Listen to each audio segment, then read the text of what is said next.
بسم الله الرحمن الرحيم الحمد لله رب العالمين والعاقبة للمتقين ولا عدوان إلا على الظالمين وصلى الله وسلم وبارك على نبينا محمد وعلى آله وصحبه أجمعين أما بعد إثبات أن الله يعجب ويضحك ዛሬ የምናየው ባብ ወይ ደግሞ ክፍል ነብዩ መሐመድ ሰለላሁ ዐለይሂ ወሰለም ከተናገሯቸው ሐዲሶች ውስጥ አላህ Subhanahu Wa Ta'ala የሚገርም የሚስቅ መሆኑን የሚያረጋግጡ የሳቸውን ሐዲሶች ይሆናል ማለት ነው። وقوله ነብዩ መሐመድ ሰለላሁ ዐለይሂ ወሰለም በሐዲሳቸው ላይ ምን አሉ? አጅበ ረቡና ጌታችን አላህ Subhanahu Wa Ta'ala ተገረመ من قنوط عباده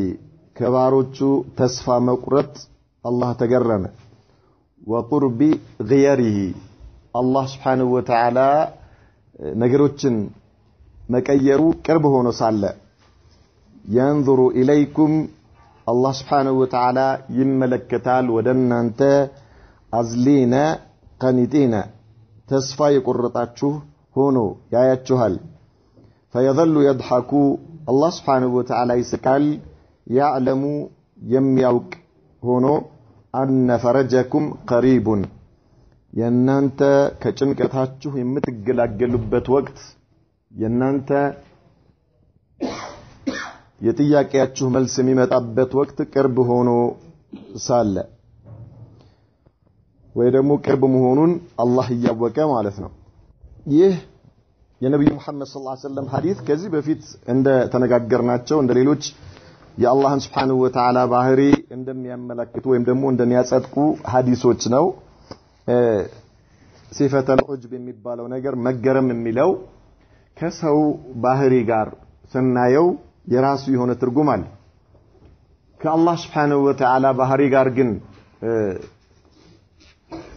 ወይ ደግሞ ወደ አላህ ስናስጠጋው ለአላህ ለኃያልነቱና ለልቅናው የሚገባ አይነት ነው የሚሆነው ብለናል። ከዚህ በፊት ደጋግመን ሁሉ ጊዜ እንዳልነው ማንኛውም የአረብኛ ለፍዝ ወይ ደግሞ ቃል ወደ አንድ ነገር ሳናስጠጋው ወይ ሳንገድበው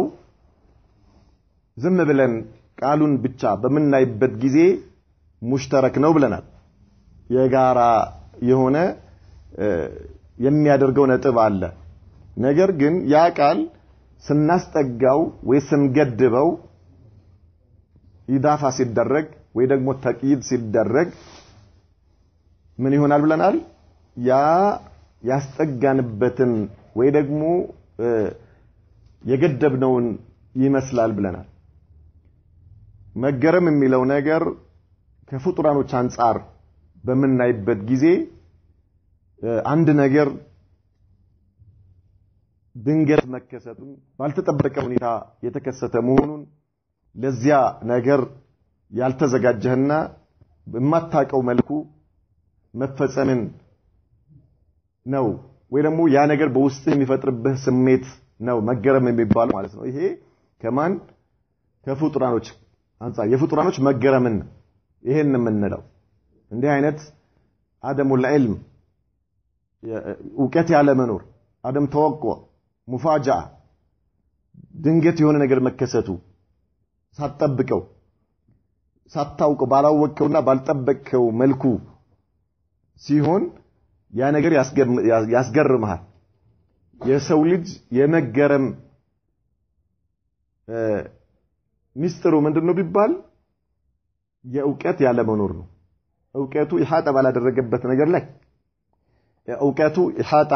ወይ ደግሞ ባላካበበው ነገር ላይ ነው ምን የሚሆነው ይገረመው ባልጠበቀው መልኩ እንዲህ ይሆናል ብሎ ባልጠበቀው መልኩ የሆነ ነገር ሲሆን ነው የሚገረመው ማለት ነው። ይሄ የፍጡር መገረም ነው። በሐዲሱ ላይ ቀጥታ እንደምንረዳው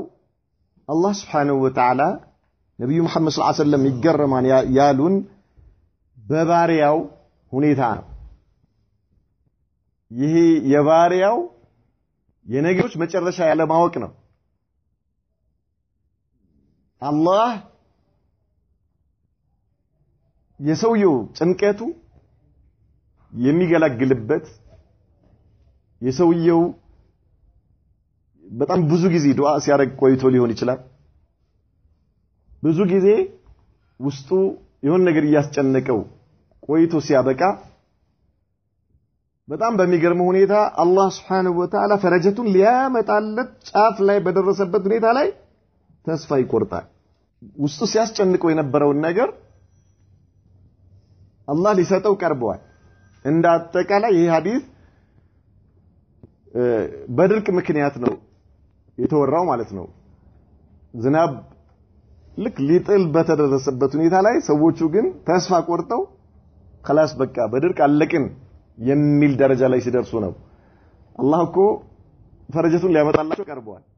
ነገር ግን እነሱ አያውቁ በባሪያው አላህ ያዘጋጀለትን ኒዕማ ያለማወቁና በዚያ ምክንያት የሚወስደው እርምጃ ነው የባሪያውን አቂባ ያለማወቅ ነው በዚያም ምክንያት ባሪያው ምናልባት ተስፋ ቆርጦ ወይ በጣም በሚገርም ሁኔታ አላህ Subhanahu Wa Ta'ala የማይፈልጋቸው ነገሮች ሊሰራ ይችላል ማለት ነውና ያ ነገር ነው አሁን ለአላህ Subhanahu Wa Ta'ala የሰው አንፃር በራሱ የማያውቀው ነገር ሲከሰትበት ነው ብለናል አላህስ የማያውቀው ነገር አለ እንዴ ከአላህ የሚሰወር ነገር የለም ነገር ግን የሱ የአላህ Subhanahu Wa Ta'ala ፈረጀት ቅርብ መሆኑና ባሪያው ይህን ባለማወቁ ተስፋ መቁረጡ ነው አላህ Subhanahu Wa Ta'ala ያስገረመው ያሉት ነብዩ መሐመድ ሰለላሁ ዐለይሂ ወሰለም ኢዘን من قالوا شيخو عجب ربنا قال في المصباح التعجب يستعمل على وجهين تعجب የሚባለው ነገር በሁለት መልኩ ይገለጻል ወይም ደግሞ በሁለት መልኩ ለሁለት ነገር መጠቀም ይቻላል አሉ احدهما አንደኛው ما يحمد الفاعل ሰሪው የሚመሰገንበት የሆነ ومعناه ትርጉሙ ምን ማለት ነው الاستحسان والاخبار عن رضاه به ያን ነገር መውደድና የወደደው መሆኑን መንገር ነው አሉ ሸኹ ማለት ነው ተዓጅብ የሚለውን ነገር ሲፈስሩ والثاني ሁለተኛውስ ما يكرهه የሚጠላው ነገር ነው አሉ ومعناه الانكار والذم له የሚጠላው ነገር ነው እና ያን ነገር የሚያወግዝበት ነገር ነው አሉ አላህ የባሪያው የሱ ፈረጀት ቅርብ መሆኑ ባለማወቅ ተስፋ መቁረጡ ምን አርጎታል ይሄ ነው በዚህ ምክንያት ነው አላህ ይገረማል ያሉት ነብዩ መሐመድ ሰለላሁ ዐለይሂ ወሰለም ይሄንን የባሪያውን ተስፋ መቁረጥ አልወደደው ለምን ቸኮላው ነው ያስገረመው ማለት ነው ቸኩሎ ተስፋ መቁረጡ ምን ሆኖ ሳለ ፈረጀቱ ቅርብ ሆኖ ሳለ የአላህ ፈረጀት ቅርብ ሆኖ ሳለ የአላህን ፈረጀት ባለማወቁ ምክንያት ተስፋ መቁረጡ መቸኮሉን ያስገረመው አቂባውን ያለማወቁ ነው ሸኹ በዚህ መልኩ ፈሰሩት ማለት ነው እንትኑን ምን የሚለውን يعني تعجب የሚለው طيب ومن قنوط عباده كبارياو تسفى مقرط القنوط شدة اليأس من الشيء ከአንድ ነገር በጣም ተስፋ መቁረጥ ማለት ነው ምንም ተስፋ የሌለ ሆነ ሲሰማ ይሄ ቁኑጥ ይባላል በቃ ምንም ተስፋ የለኝም ብለ ስትቆርጥ ማለት ነው والمراد هنا اليأس من نزول المطر وزوال القحط እዚህ ጋር በነብዩ መሐመድ ሰለላሁ ዐለይሂ ወሰለም ሐዲስ ተፈለገው ምንድነው በዘን ጊዜ ዝናብ እንደማይጥልና ድርቁ እንደማይወገድ እርግጠኛ ሆነው ነው የተፈለገበት ይሄ ነው አሉ ነገር ግን አላህ Subhanahu Wa Ta'ala ያመጣላቸው ነው ፈረጀቱን وقرب غيره غير ማለት كسر الغين وفتح الياء ياءን فتح አርገን يبلن غي يا ተብሎ ነው የሚነበበው አሉ አይ تغييره الحال من الشدة إلى الرخاء الله سبحانه وتعالى ከጭንቀት ወደ ፈረጀት ከችግር ወደ ጥጋብ ወደ ደስታ መቀየሩ ይሄ ቅርብ ሆኖ ሳለ ነው ማለት ነው ينظر إليكم أزلين ወደ እናንተ ይመለከታል አልአዝሉ አሉ ቢስኩን ዛይ አዲቅ ዲቅ ማለት ጥበት ማለት ነው አዝሊነ ቀኒቲን በጥበት በጭንቀት ውስጥ ሆናችሁ ተስፋ የቆረጣችሁ ስትሆኑ خلاص يعني ድርቁ ሊያጠፋን ነው የሚል ማለት ነው ከአላህ Subhanahu Wa Ta'ala የሚመጣውን ፈረጀት ካለማወቅ وقد أزل الرجل يأزل أزلا صار في ضيق وجدب በጭንቀት በድርቅ ውስጥ ሆነ ለማለት ነው አሉ فيظل يضحك الله سبحانه وتعالى يسكال هذا من صفاته الفعلية الله سبحانه وتعالى يمجلصበት የተግባር ባህሪው ነው التي لا يشبهه فيها شيء من مخلوقاته كفطرانوች ማንም የማይመሳሰለው የሆነውን ማለት ነው ففي الحديث በዚህ ሐዲስ ውስጥ በነብዩ መሐመድ ሰለላሁ ዐለይሂ ወሰለም ሐዲስ إثبات صفتين من صفات الله الفعلية ለአላህ ሁለት ባህሪያቶችን እናጸድቃለን አሉ هما እነዚህ ሁለቱ العجب والضحك መገረምና መሳቅ كذلك صفة النظر አለበት ሸኹ ናቸው ያሉት እንጂ صفة النظر ينظر إليكم የሚለው وهما صفتان እነዚህ ሁለቱ ባህሪያቶች ወይ ደግሞ ሶስቱ ከነዘር ጋር ተሊቃኒ بجلاله ለአላህ ለልቅናውና ለኃያልነቱ የሚገባ አይነት ነው ከፍጡራኖች ባህሪ ፍጹም ተቃራኒ የሆነ ማለት ነው ለይሰታ አይደሉም እነዚህ ሁለቱ ከዑጅብ المخلوق وضحك المخلوق እንደ ሰው መገረምና እንደ ሰው መሳቅ አይደለም وفي الحديث ايضا በዚሁ ሐዲስ ውስጥ አሉ ايضا اثبات النظر لله سبحانه نعم الله سبحانه وتعالى የሚያይ መሆኑን የሚመለከት መሆኑን እናገኛለን ማለት ነው وهو من صفات الفعلية ايضا ይህም አላህ የሚገለጽበት የተግባር ባህሪው ነው فانه ينظر الى عباده الله ወደ ባሮቹ ይመለከታል ولا يخفى عليه شيء في الارض ولا في السماء በምድርም በሰማይም ከአላህ የሚሸሸግ ምንም ነገር የለም ከዚህ ሐዲስ የአላህን ባህሪ ማጽደቅ እንዳለ ሆኖ صفة العجب وصفة الضحك وصفة النظر እነዚህ ባህሪያቶች እንዳሉ ሆነው ነገር ግን የሰው ልጅንም ባህሪ ምን ያደርግልናል ይገልጽልናል ማለት ነው የሰው ልጅ ባህሪ ምንድነው መቸኮል ተስፋ መቁረጥ አላህ Subhanahu Wa Ta'ala አንድ ሰው በዚህ ምድር ላይ የተለያየ ሀጃ ሊገጥመው ይችላል የተለያየ ጭንቀት ሊደርስበት ይችላል የተለያየ መከራ ሊደርስበት ይችላል መፍትሄ ፍለጋ የማይገባበት የለም የማይገባበት እዛም ይገባል እዚህም ይገባል እዛም ይገባል የማያንቋቋው በር የለም ማለት ነው የፍጡራኖች በር የማይጠናው ደጅ የለም የማያየው ፊት የለም ነገር ግን መጨረሻ ላይ ወዴት ይሄዳል ከፍጡራኖች ተስፋ ሲቆርጥ ምናልባት ወደ አላህ ይመለሳል ከዚያ በኋላ ዱዓ ያደርጋል አላህን ይለምናል አሁንም ይለምናል እየለመነ ይቆይና ልክ ፈረጀቱ ሊደርስ ሲል ተስፋ ይቆርጥ አላህ ምላሽ ሊሰጠው ሲል በል አንድ ጊዜ ፈተናው ፈረጀቱ ሊቀርብ ሲል የበለጠ ምን ሊሆን ይችላል ሊጠነክር ይችላል ሊነጋጋ ሲል ጨለማው ይበረታል ይባላል ተቀበለ ሊነጋጋ ሲል አሁን ገና ነው ያሳያል በተወሰነ መልኩ خفيف ነው ጨለማው እየቆየ ስትሄድ እየጨለመ ነው የሚሄደው ማለት መጨረሻ ሊነጋጋ አካባቢ ድቅ ያለ የመጨረሻ ኃይለኛ ጨለማ የሚመጣው ሊነጋጋ ሲል ነው የዛ የመጨረሻ ኃይለኛ ጨለማ ወዲያው ምን ይከተለዋል ብርሃን ያ የንጋት ጎህ ሰንጥቆ የሚወጣው የሱ ብርሃን የሚፈነጥቀው ጨለማው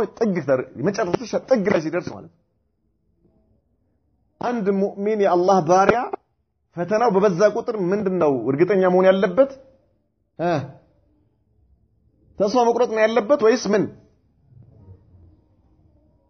የአላህ ፈረጀት ቅርብ መሆኑ በፍጹም በምንም ተአምር ማለት ነው ፈተና ወይ ደግሞ ችግር ወይ መከራ ባለበት አይቀጥልም በፍጹም የአላህ ቃል ነው ኢነ መዐል ዑስሪ ዩስራን فإن مع العسر يسرا الله سبحانه وتعالى النبي محمد صلى الله عليه وسلم قالوا لن يغلب العسر يسران يعني عند ችግር ሁለት ፈረጀትን ሊያሸንፍ አይችልም አሉ አንድ ችግር ሁለት ፈረጀትን ሊያሸንፍ አይችልም ስለዚህ አንድ ሙእሚን አንድ የአላህ ባሪያ እርግጠኛ ሊሆን የሚገባው ፈተናው በበዛ ቁጥር የአላህ ፈረጀት ምን መሆኑ ቅርብ መሆኑን ማወቅ አለበት ይሄ የኢማኑ ምልክት ነው የኢማኑ ምልክት በምንም ጉዳይ ላይ ሊሆን ይችላል በምንም ጉዳይ ላይ በል አላህ Subhanahu Wa Ta'ala አንተ ወደሱ የምታደርገው ዒባዳ ወደሱ የምታደርገው ዱዓ ወደሱ የምትዋደቀው ለሱ የምትናነሰው እሱን መለመደ ይፈልጋል አላህ Subhanallah እንደውም አላህ Subhanahu Wa Ta'ala ባሪያውን የመውደዱ ምልክት ነው የማቅረቡ ምልክት ነው ትንሽ ያዝ መደረጉ ማለት ነው ያዝ መደረጉ አንድ ምስኪን የጠየቀው ነገር ወዲያው ቢሰጠው አይኑ ይዞ ይጠፋል በዛው ወደ ቤት خلاص Subhanallah ለዚህ ነው አንድ ሰው ዱዓ አድርጎ ሐራም ሳይበላ ዝምድና ሳይቆርጥ አላህን ለምኖ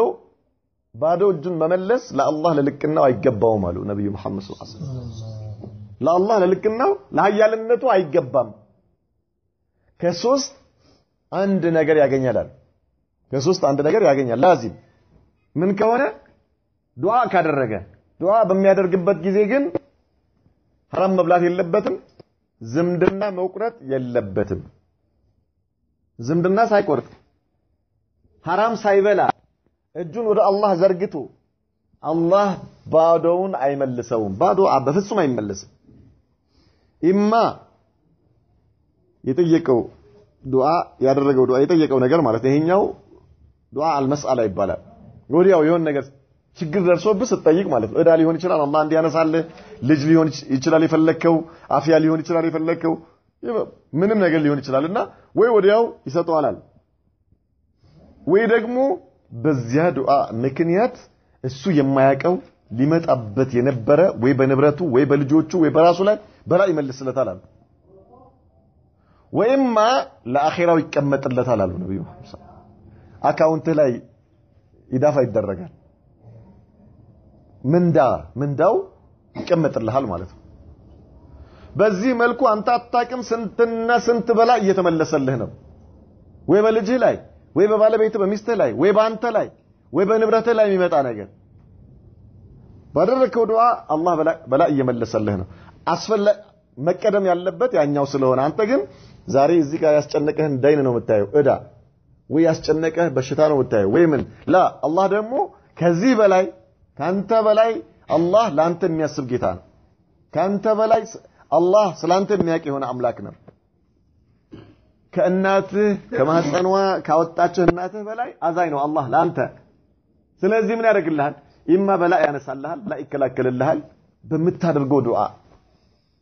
ወኢማ እዛ ድል ቢቀመጥልሃል አንተ ምን ትላለህ አጣቅ ምን እየተደረገልህ እንደሆነ مع ذلك ሊተው አይደለም እኮ አሁን እዚህም ያለው ሊተው አይደለም ይሰጣል እኮ አላህ ነገር ግን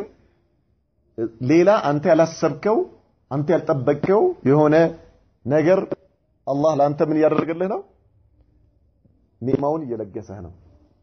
በዚህ መልኩ በላ ተረስቶልሃል እዛ አካውንት ላይም አላህ Subhanahu Wa Ta'ala አከማችቶልሃል ይሄ ባሪያዬ አሁን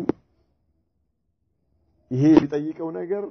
ልስጠው የሚልበት ደረጃ ልክ ሊሰጥህ የሚደርስበት ነገር ላይ ተስፋ ትቆርጣለህ የዚህን ጊዜ አላህ Subhanahu Wa Ta'ala ይቀርብብሃል ሱብሃንአላህ ፈረጀት ሲቀርብ ባሪያዬ ላ ሱብሃንአላህ አይተውህም ደግሞ አጃኢበኛ ጌታ ነው አላህ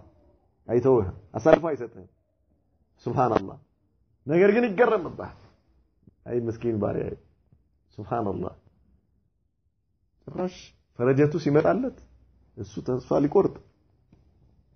ኢዘን ይሄ የአላህ Subhanahu Wa Ta'ala ባህሪ እንዳለ ሆኖ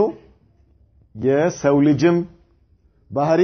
ምን አይነት እንደሆነም አላህ የነብዩ መሐመድ ሰለላሁ ዐለይሂ ወሰለም በዚህ ሐዲሳቸው እየነገሩን ነው ማለት ነው ኢዘን አንድ ሙእሚን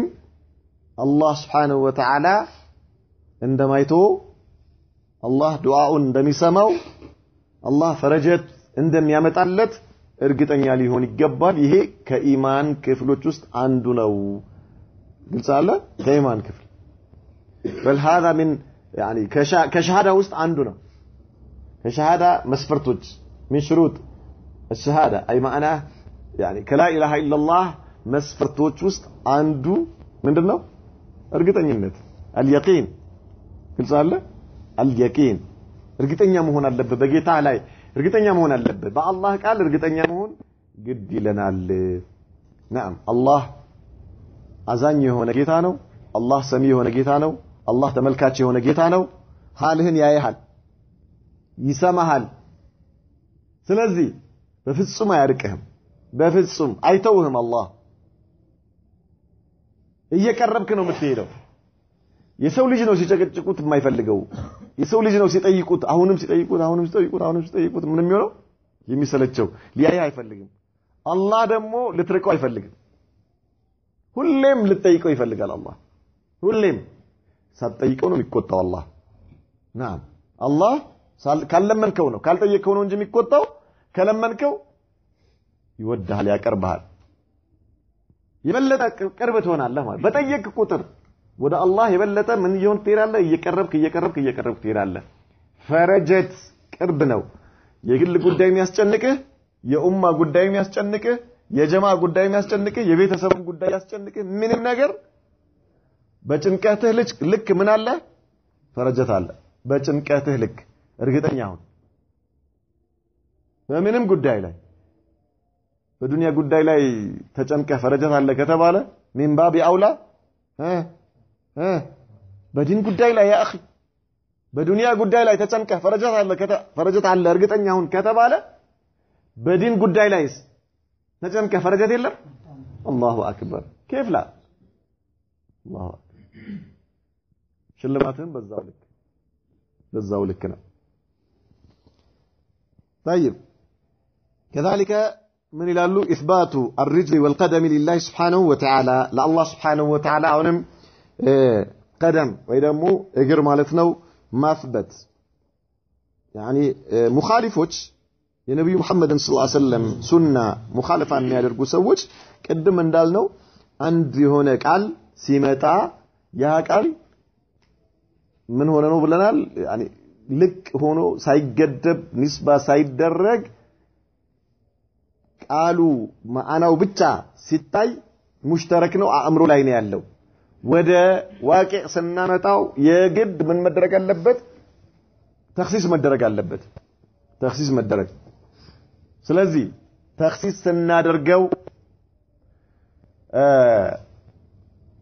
ሁሉም እያንዳንዱ ቃል ያ የነጠልንበትን ወይ ደግሞ የገደብነውን ራሱን ይመስላል ለዛ የሚገባ ነው ማለት ነው ሁለተኛ ነገር ደግሞ እንዲህ ነው የሚለው ነገር ከይፍያ ለማወቅ ከዚህ በፊት ሶስት ነገር ያስፈልጋል ብለናል ስንናገር አይደል እንዴ አንድ ነገር እንዲህ ነው ብለ ለማሰብ አይን ስንል ፊት ስንል እጅ ስንል እኛ አእምሮአችን ውስጥ የሚመጣው ስዕል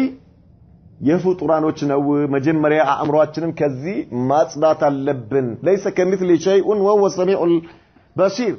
الله አምሳያ የለውም በፍጹም لا يشبهه شيء من مخلوقاته ከፍጡራኖቹ ፍጹም አላህን የሚመሳሰል ምንም ነገር የለም ማለት በፍጹም طيب አላህም ከፍጡራኖቹ ከታለች አእምሮአችን ላይ እነዚህ አሁን የነብዩን ሱና ሰለላሁ ዐለይሂ ወሰለም እንዲህ አይደለም የሚሉ ሰዎች ለምንድን ነው የተቸገሩት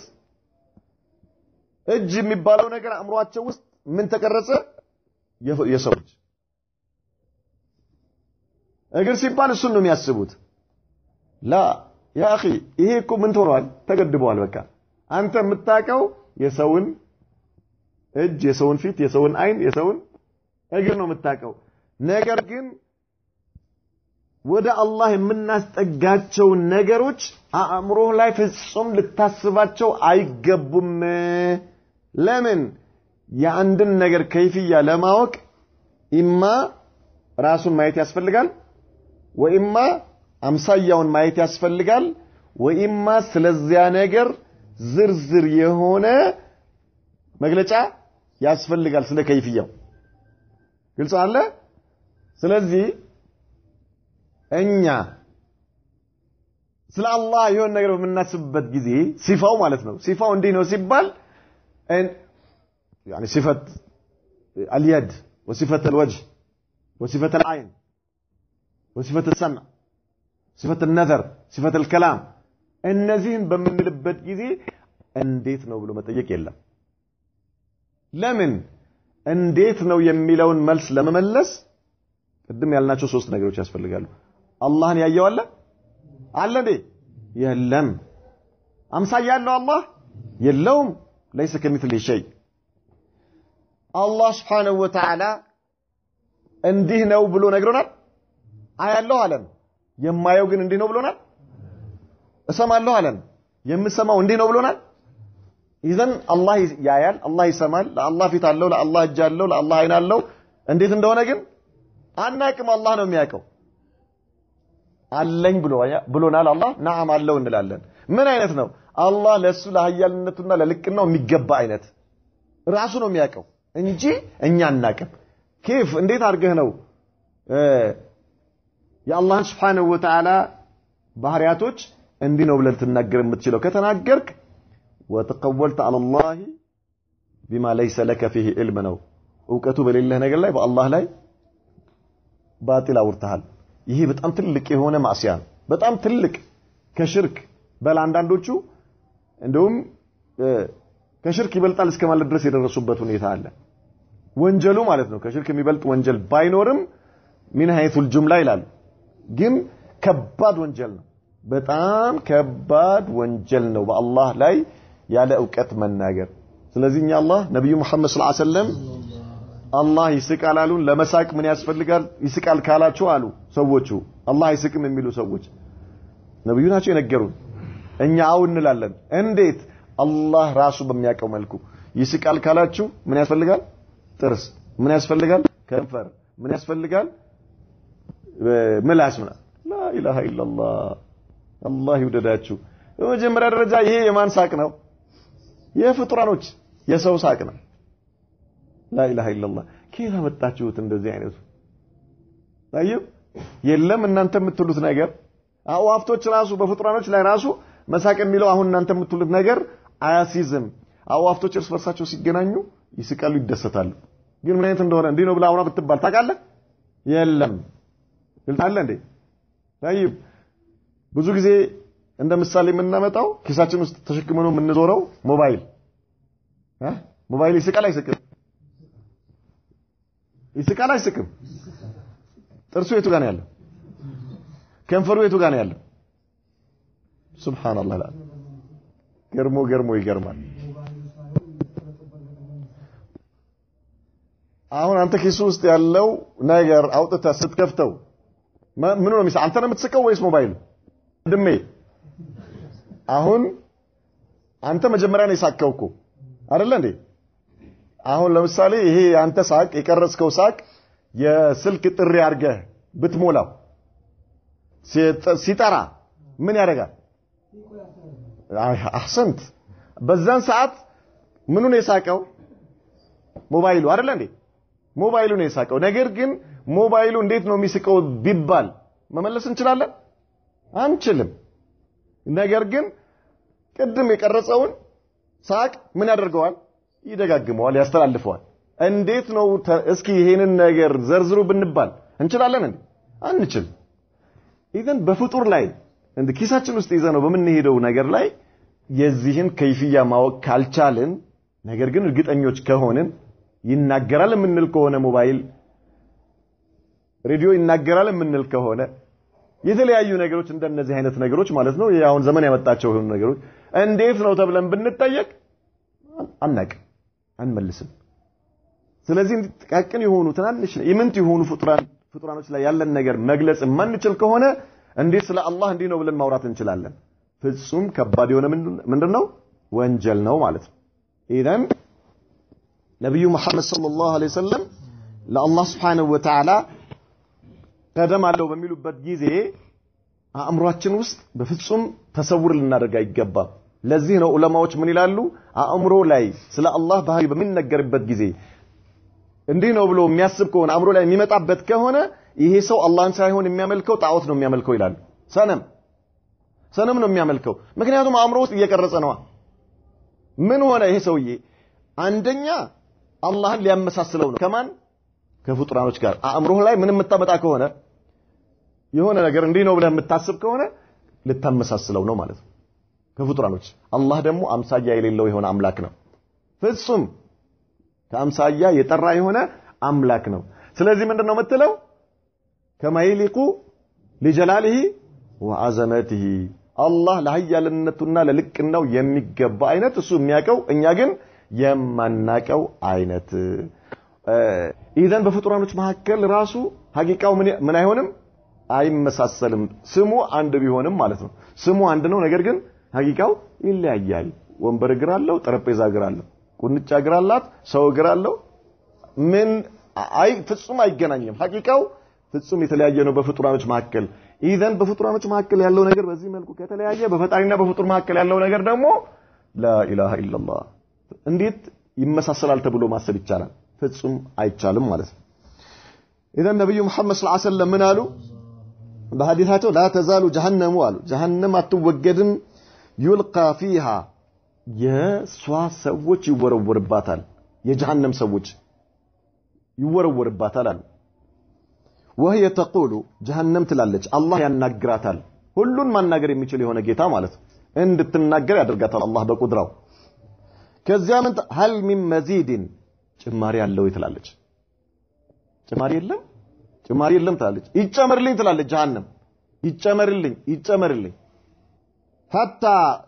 يضع رب العزة فيها رجله الله سبحانه وتعالى እግሩን ይልባታል በጀሃነም ላይ ጊዜ الله رب العزة የልቅና ባልተቤት የሆነው ጌታ የአሸናፊነት ባልተቤት የሆነው አምላክ طيب በአሸናፊነት የሚገለጸው አምላክ አሸናፊነት የሱ የሆነው ጌታ እግሩን ሲጥልባት አሉ وفي روايه عليها قدمه ሁለቱም ሪጅልም ቀደምም ያው ነው فينزوي بعضها الى بعض نار አንደኛው ጫፏ ከሌላኛው ጫፍ ይገናኛል ጀሃነም አንደኛው ጫፍ ከሌላኛው ጫፏ ይገናኛል فتقول قد ትላለች በቃ ትላለች በቃ አላህ Subhanahu Wa Ta'ala ባላት እንድትሞላ ያደርጋታል ማለት ነው ባላት እንድትሞላ ያደርጋታል ተውሉሁ لا تزال جهنم አይወገድም جهنم اسم من اسماء النار جهنم የሚባለው ከእሳት ስሞች ውስጥ አንዱ ነው قيل سميت بذلك لبعد قعرها ጥልቀቱ በጣም የራቀ ስለሆነ ነው በዚህ جهنم ተብላ የተጠራችው አሉ وقيل لظلمتها ለጨለማ ስለሆነች ነው جهنم የተባለችውም ተብሏል من الجهومة وهي الظلمة يعني جهومة ማለት ጨለማ ማለት ነው ከዛ የተወሰደ ነው جهنم የተባለችው ውስጧ ጨለማ ነው جهنم ጨለማ ነው ጀነት ብርሃን ነው يلقى فيها يطرح فيها أهلها يا جهنم سوّت يوروران وده جهنم وهي تقول هل من مزيد تطلب الزيادة لسعتها كصفاتها يتنسى أهون متجمر لين تلالج وقد وعدها الله أن يملأها الله لمولات قال قبطوال جنتنم جهنمنم لمولا قال قبطوال الله سبحانه وتعالى جهنمنم جنتنم እሞላቸዋለሁ ብሎ አላህ Subhanahu Wa Ta'ala ቃል ገብቷል حتى يضع رب العزة فيها رجله لما كانت النار في غاية الكبر والسعة جهنم በጣም ትልቅና በጣም ሰፊ ስለሆነች وقد وعدها الله ملئها الله دمو لمولات قال ገብቷልና وكان مقتضى رحمته سبحانه يا الله اذنته دمو اسفرد الا يعذب احدا بغير جرم ማንንም ያለ ወንጀል ሊቀጣ አያስፈርድም የአላህ የሱ ህክማው የሱ እዝነቱ ያለ ማዕሲያው ያለ ወንጀሉ አላህ እንዳይቀጣ አድርጎታል የሱ ልቅናው ኃያልነቱ ሰዎች በወንጀላቸው እንጂ የሚቀጡት ወንጀል የሌላቸው አይቀጡም حقق وعده الله ይሄንን የገባውን ቃል ፈጸመ ووضع عليها رجله الله سبحانه وتعالى እንድትሞላ አላህ እግሩን በሷ ላይ አደረገባት በጀሃነም ላይ ማለት ነው ስለዚህ ባላት በያዘችው ውስጧ በተሰጣት የጀሃነም ባልተቤቶች እንድትሞላ አላህ አደረጋት فينزوي بعضها الى بعض የጀሃነም አንደኛው ጠረፍ አንደኛው ጫፍ ከሌላኛው ጋር እንዲገናኝ አላህ አደረገው ማለት ነው ينضم بعضها الى بعض አንደኛው ጫፍ ወደ ሌላኛው ጫፍ እንዲገናኝ ويتلاقى طرفاها ሁለቱ ጫፎች እንዲገናኙ ولا يبقى فيها فضل عن اهلها كجهنم ሰዎች የተረፈ ቦታ እንዳይኖራት አላህ አደረጋት فتقول قد اي حسبي ويكفيني ይበቃኛል ትላለች ማለት ነው جهنم خلاص በቃኝ አሁን ጭማሪ አትጠይቅም ማለት ይሄ የአላህ እዝነቱ ያስፈረደው ነው والشاهد من الحديث